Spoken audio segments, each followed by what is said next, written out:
Mesdames, Messieurs, bonjour et bienvenue à la revue de la presse édition du 8 mai 2026. Commençons ce matin par Cameroun Tribune qui titre « Cameroun États-Unis en grande une, on reparle sécurité ».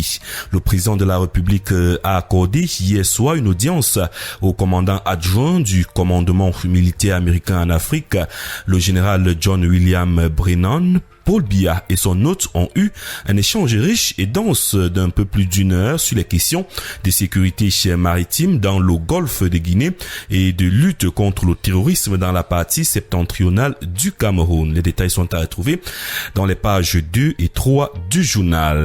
La Nouvelle Expression s'intéresse plutôt aux obsèques des Canets et titre en grande une le dernier voyage dans le cafouillage. Demain samedi, l'ex-président du Manidem sera conduit à sa dernière demeure dans son village natal à Bomonor dans la confusion. Ses enfants, une partie de sa famille nucléaire, sa famille politique et ses amis politiques ne regardent pas dans la même direction pour rendre un dernier hommage aux martyrs, sans oublier les interrogations qui entourent l'identité de celui qui a ordonné son arrestation et sa détention et les circonstances de sa mort. Les détails sont à retrouver à la page 5. Le journal L'Info à chaud s'intéresse également au décès d'Anissé Ikané et précisément au propos de Denis Emilien Atangana, président du FDC, relativement au boycott des obsèques d'Anissé Ikané par le MRC. Il faut vraiment être mal élevé pour adopter une telle attitude. Tels sont les propos de Denis Emilien Atangana. Le journal nous renvoie, lit les détails sur ces propos à la page 10. Continuons avec le quotidien Mutation qui s'intéresse à la population et à l'habitat et titre en grande une la colère au recensement. Des agents recenseurs continuent de se plaindre des MPI 2 semaines après le lancement du dénombrement.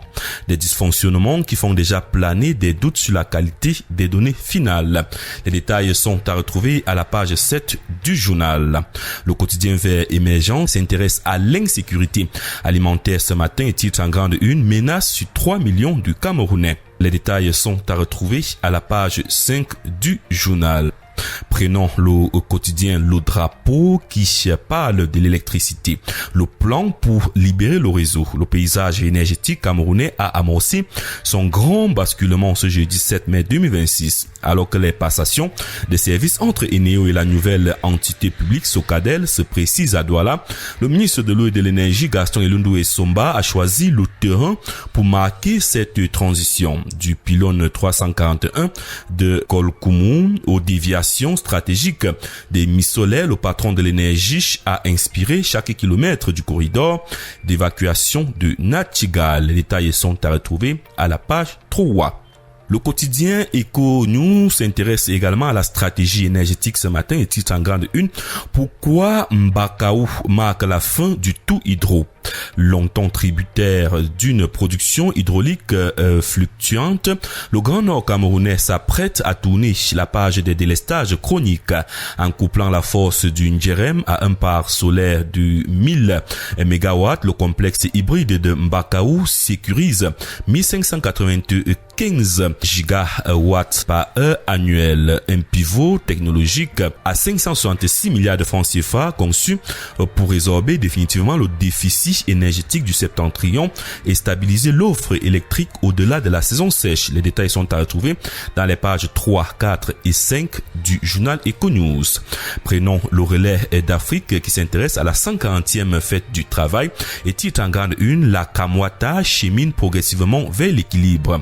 Les déficits de la Kamwata sont passés de l'ordre de 12 milliards à moins de 2 milliards de francs CFA au 1er mai 2026. Les arriérés d'indemnité de fin de carrière depuis 2017 sont passés de 6 milliards à moins de 500 millions de francs CFA à payer. Les directeurs et sous-directeurs ont été installés dans leurs nouvelles fonctions par le DG, le docteur Blaise Moussa, le mardi 6 mai 2026 à Douala. Avec plus d'extension de branchements, une relève réelle, les encaissements sécurisés, une gestion de bonne loi. La Kamwata va aller vers l'équilibre. Les détails sont à retrouver dans les pages 5, 6 et 7. Prenons le quotidien Le Messager ce matin qui parle de la zone industrielle de Yaoundé Sud et titre en grande une la marque Zikri au Holop Foncier. Face à la presse, le 6 mai dernier, le directeur général de la mission d'aménagement et de gestion des zones industrielles a condamné l'attitude de la communauté urbaine de Yaoundé qui brandit 2 arrêtés des déclarations d'utilité publique de 2020 et 2022 pour justifier ses prétentions sur des terrains déjà titrés au nom de l'État puis mutés à la Marzi. Les détails sont à retrouver à la page 2. Le premier quotidien économique de la zone SEMA, quant à lui, parle du fonds propre, couverture des risques et réseau commercial et cite en grande une la Société Générale Cameroun qui hérite l'État. La Commission bancaire d'Afrique centrale, COBAC, a validé il y a peu la nationalisation de cette institution financière.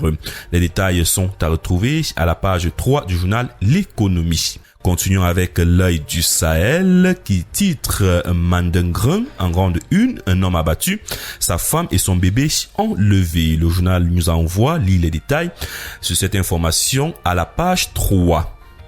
Prenons le quotidien Intégration, cette fois-ci, qui s'intéresse à 10 000 barils par jour de pétrole raffiné au Cameroun à partir de décembre prochain et sous le leadership de la SNH.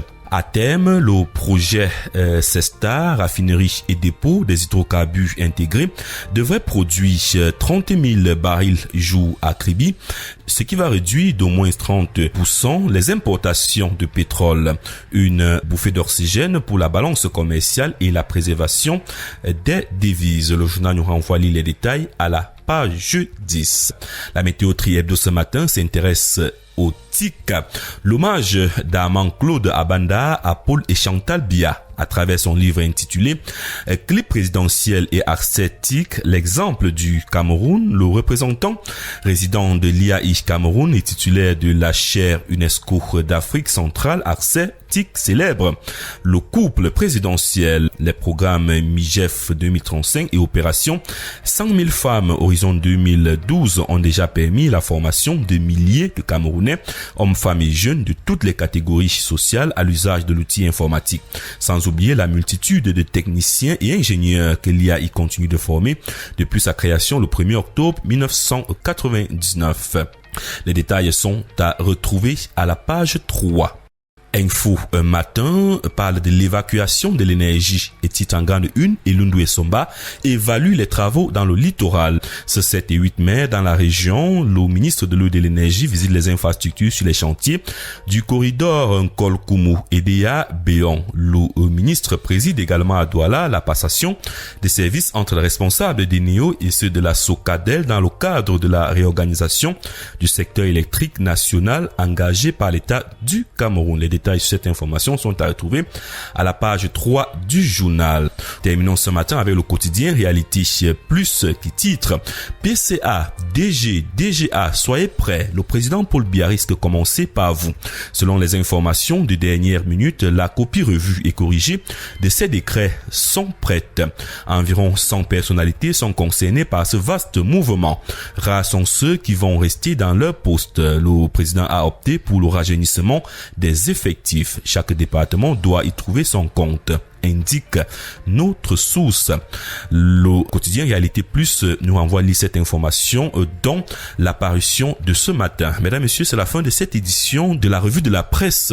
Nous vous renvoyons dans les kiosques à Juno pour entrer en possession de votre journal. Bonne lecture à tous et excellent week-end.